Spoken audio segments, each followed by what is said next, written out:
कर सकते हैं। हमारे केस में अभी भोले राजभर को छूट मिली है, प्रदीप बिंद को तो नहीं मिली है।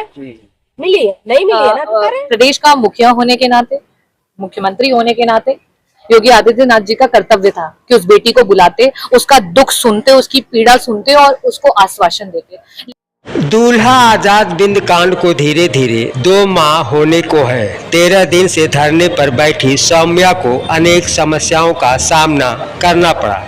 रवि यादव का पुलिस एनकाउंटर में ढेर कर दिया गया। भोले राजभर प्रदीप बिंद पर कार्रवाई की लोगों को जिज्ञासा बढ़ती जा रही है। ऐसे में मछली शहर समाजवादी पार्टी की विधायक रागिनी सोनकर का बड़ा बयान सामने आया है। आइए जानते हैं अब धरने पर बैठी सौम्या का मूड क्या है। तरफ से कि हम लोग भी अपनी बात रखेंगे जहाँ रखा जाता है, भाई अपनी तरफ से बोलेंगे, यही आश्वासन मिला, इसके अलावा कुछ नहीं। हमने कहा ठीक है सर, आप लोग यही आ गए, वही हमारे लिए ताकत हो चुकी है, यही बहुत। और बाकी जो आपसे आप कर सकते हैं वो कर देंगे, बहुत अच्छी बात है। आप पहुंचाएंगे, क्या पता हमारा बात सुना जाए आप लोग के पहुंचाने से। अच्छा, धीरे धीरे 11 दिन हो गए धरने के। मान लीजिए इसके पहले भी आपने गांव में ही धरना दिया था, बहुत सारी दिक्कतें आई होंगी, तो किस तरह का आपको वो सहयोग नहीं मिल पा रहा है? क्योंकि पुलिस और एक तरफ न्यायपालिका है। आपको ऐसे ही समझ में आ रहा है कि जिस तरह सहयोग करना चाहिए शासन प्रशासन सरकार को, इस तरह तो नहीं किया जा रहा है। जी। अगर किया जाए तो हमें यहाँ पे बैठने की जरूरत ही नहीं पड़ती। मेन बात देखिए, हमें डर है कि भोले राजभर को, प्रदीप बिंद को, ये सबको बचाने की कोशिश की जाती है और वो कोशिश को हम नाकाम नहीं होने दें।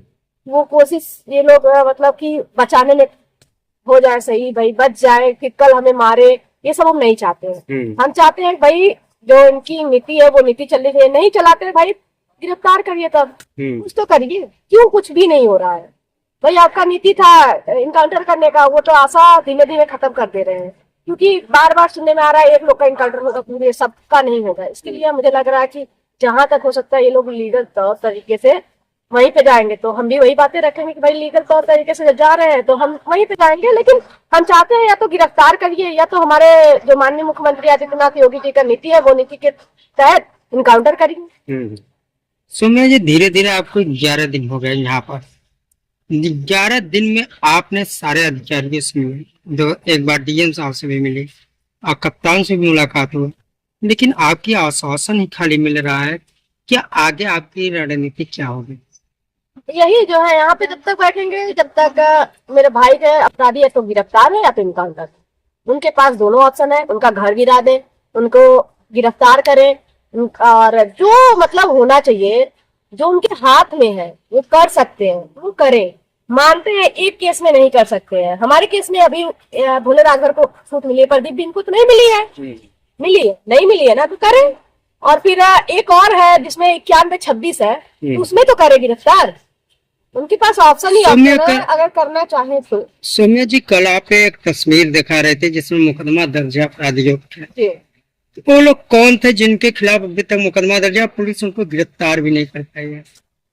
कल आप ही के माध्यम से हम लोग को जानकारी मिला, आप ही ने दिखाई थी। सियाराम यादव नाम है उनका। उनको मेरे पापा को मारने से पहले एक साल पहले मारे थे, 1 साल की 6 महीना पहले मारे थे वो लोग। ऐसे ही हाथ पैर तोड़ दिए थे, तो उनका हम जानते थे, तो उनसे हम कहे तो वो दे नहीं रहे थे। बहुत कहने पे तो दिए, लेकिन हमने कहा कि एक बार आप अपनी बातें रखेंगे तो समाज जल जाएगा भाई। बार बार क्यों सुना रहा है कि आप कहती है इतने लोग परेशान है लेकिन कोई उठता नहीं है इसके लिए। तो फिर उसके बाद हमने वही फोटो लिया और FIR दिखा दिया। देखिए अशोक यादव, उसमें भोले का, सोले का, अशोक का और उनके एक ड्राइवर बुल्लर, सबका नाम है। हम ऐसे ही नहीं बोल रहे। कल मुकेश साहनी जी का आगमन होने वाला था जौनपुर, जो कि उनका बेकायदे प्रोटोकॉल था, और उनको आने से पुलिस ने उनको गाजीपुर में ही पुलिस ने उनको अरेस्ट कर लिया, आने नहीं दिया यहाँ पर। इनका रोड डाइवर्ट भी कर दिया गया। अब वो डाइवर्ट किया गया है, वो शासन प्रशासन का जो भी काम होगा उसमें हम नहीं इंटरफेयर कर सकते। लेकिन हम ये चाहते हैं कि हमारे पास वो आ रहे थे हमारा दुख पीड़ा समझने, उन्हें आने देना चाहिए था। क्यों नहीं आने दिए ये शासन प्रशासन समझेगा। लेकिन हम तो चाहते हैं, जैसे लग रहा है कि हमें बस मतलब उनको रोक के हमें डरवाने की कोशिश चल रही है, लेकिन हम डरने वाले नहीं है। हम यहाँ पे एक अकेले बैठेंगे।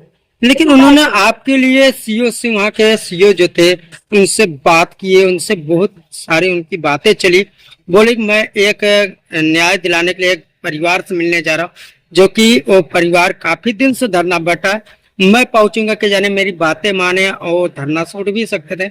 सीओ से इनकी बहुत देर तक कहा सुनी भी हुई और झोंक नोक भी उनके साथ, लेकिन उनको पुलिस वहां के नहीं आने दी तो नहीं आने दी।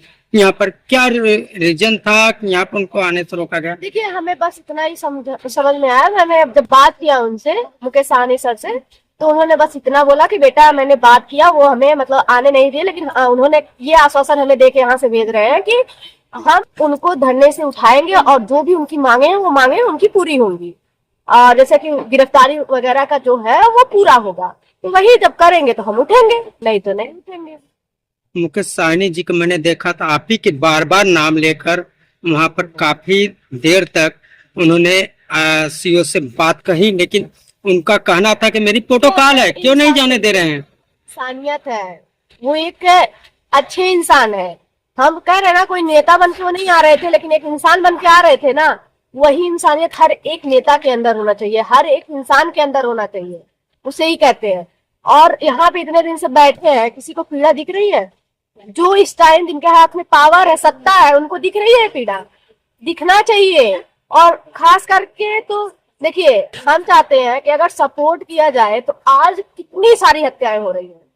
अगर एक ने ये लोग को इसमें अगर छूट दे दिया जाए, इतना हम बोले हैं, अब यहाँ से अगर हम बैकवर्ड हो जाते हैं, यहाँ से हम घर जाते हैं, तो आपको लगता है कितनी हत्याएं होंगी? कल तो मुझे वो लोग मारेंगे ही मारेंगे, और इतने मनबड़ हो जाएंगे, कहीं भी कुछ भी हो सकता है। ये तो समझना चाहिए सरकार को। सौम्या जी, आप काफी दिन से संघर्ष कर रहे हैं, क्या इस संघर्ष की लड़ाई में आपके साथ कितने नेता खुलकर सामने आए हैं? हमारा समाज है, कोई है या नहीं है, मेरा समाज मेरा पूरी तरह से सपोर्ट कर रहा है, बस यही जानती है। अच्छा, आज चाहे वो किसी, मान लीजिए किसी वो पार्टी से है, विपक्षी पार्टी से है, चाहे पक्ष, लेकिन किसी का यहाँ पे आप देखते हैं कि कोई टोपी लगा के आ जाता है, अपना प्रचार करने आता है, तो कौन है? समाज है हमारा। बस हम यही जानते हैं, हमारा समाज हमारा सहयोग पूरी तरह से कर रहा है।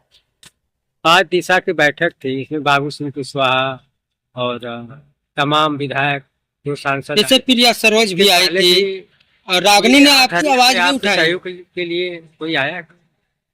हाँ, जैसे कि कोई ना कोई माध्यम से, कोई उनके छोटे पद पे कोई ना कोई आता, मतलब इतने लोग आ रहे हैं। मैं सबका नाम तो नहीं याद मुझे है, लेकिन इतना जानते हैं, मैं इतना कहूंगी कि मेरे समाज के लोग, मेरा पूरी तरह से, मेरे ही समाज के लोग नहीं, ये मत कहिएगा कि इसमें कोई भी जाति है, कोई भी संगठन है, कोई भी वर्ग है, सब के सब जो उनसे सहयोग हो रहा है वो सहयोग कर रहे हैं। भाई जो हमारे खिलाफ रहेंगे, जैसे कि जो हमारे भाई के अपराधी हैं उनके खिलाफ रहेंगे, वो तो बोलेंगे ही, उनका बात की बात है। लेकिन हम इतना जानते हैं, हमारा समाज हमारे पूरी तरह से, हर तरह से हमारा सहयोग कर रहा है। और रागनी सुनकर जी ने आपके लेकर हम लोग से बातचीत में हम लोग सवाल उठाए। उन्होंने कहा, वो लड़की जिस तरह संघर्ष कर रहे हैं मैं उनके साथ हूँ, हमारा पीडीए सरकार उनके साथ है।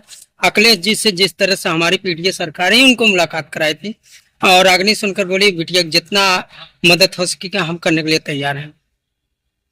ये तो है, हम कह रहे हैं ना, चाहे वो कहीं से भी है, कोई भी है, हमारा सहयोग पूरी तरह से हो रहा है। बस हम ये चाह रहे हैं कि ये चीज हमारे माननीय मुख्यमंत्री आदित्यनाथ योगी जी को नहीं दिख रहा है, जो बीजेपी को दिखना चाहिए इस टाइम। बस उनको छोड़ के बाकी सबको दिख रहा है। क्यों बीजेपी को नहीं दिख रहा, किस लिए नहीं दिख रहा है, ये हम जानना चाहते हैं। क्यों? देखिए, हम उनसे मिल लिए, उन्होंने जैसे बोला कि मैं ओबीसी और एसटी को देखना नहीं चाहता हूँ, उस तौर तरीके से मैं बता रही हूँ कि मुझे ये बताइए, आपको बस आपके जनरल ही देते हैं और हम लोग नहीं देते हैं, तो आप मतलब हम जो बोले हैं उसके लिए नहीं आप दे रहे हैं, मतलब हमारा सहयोग कर रहे हैं, किस लिए नहीं कर रहे हैं? बार बार बोल रहे थे कि तुम अपने भाई का अपराधी को तुम बचा रही हो। अगर हम अपने भाई का अपराधी को बचाते थे, हम लड़ने आते हैं, हम भी शांति से पढ़ाई लिखाई करते हैं, अपना एक जगह स्टेबल हो जाते ना। ये दर दर भटकना, यहाँ पे चीटी कटवाना, यहाँ पे मच्छर कटवाना, ये हमें बहुत अच्छा लग रहा है। बस हम चाहते हैं कि कुछ भी हो, आपको मेरी तरफ से कुछ बोलने में गलती हुई हो तो उसके लिए बताइए हमको। लेकिन अगर ये है कि आपको ओबीसी और एससी को नहीं देखना, ये चीज आपने जब बोली थी तभी मैंने आपको सुमिया जी, रागनी सुनकर ने जवाब भी दिया, सरकार करारा जवाब भी दिया है कि जिस तरह से उन्होंने सौम्या जी के साथ व्यवहार किया है मुख्यमंत्री होने के नाते, क्योंकि वो बेटी अपनी दुख लेके गई थी, उनका सुनना चाहिए था, लेकिन मुख्यमंत्री जी नहीं सुना। उन्होंने बहुत करारा जवाब भी दिया है, उनके विषय में क्या कहेंगे? रागनी सुनकर ने आपकी बात के लेकर बहुत बड़ी करारा जवाब सरकार को दिया। कहाँ से, वो भी SC और OBC से ही है ना, तो समझ तो रही है। बस हम चाहते हैं जो भी हमारा मदद कर रहे हैं, बहुत बहुत धन्यवाद। उन्होंने ये भी कहा है कि हम अभी कल लखनऊ जाएंगे, अखिलेश जी से फिर मुलाकात करेंगे, आपकी चर्चाएं के लेकर बात करेंगे।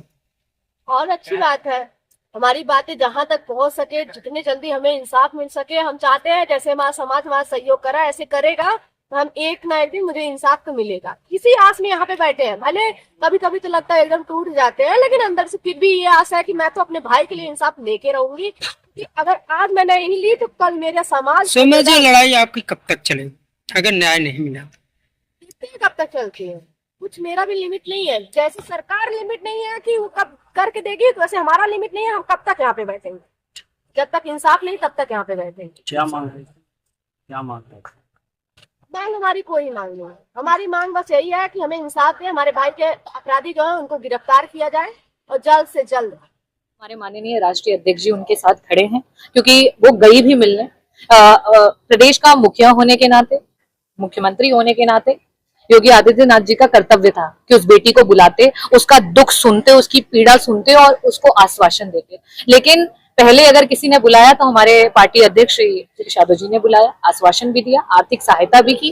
उस बच्ची के जज्बे को मैं सलाम करती हूँ कि वो किस तरीके से न्याय के लिए लड़ रही है। और साथ ही साथ उसके कई सारे आपी मीडिया बंधुओं के माध्यम से उसके मैंने बातें सुनी, जिसमें वो बताती है कि उसके साथ कैसा व्यवहार किया गया, कैसे डराया गया, धमकाया गया, यहाँ तक कि लांछन लगाने का प्रयास किया गया ताकि वो पीछे हट जाए। और फिर भी वो उस लड़ाई को लड़ रही है और संपूर्ण समाजवादी परिवार, हमारी पार्टी उनके साथ खड़ी है। और एक चीज जरूर कहना चाहूंगी, इस सरकार से न्याय की तो उम्मीद नहीं रखते हैं।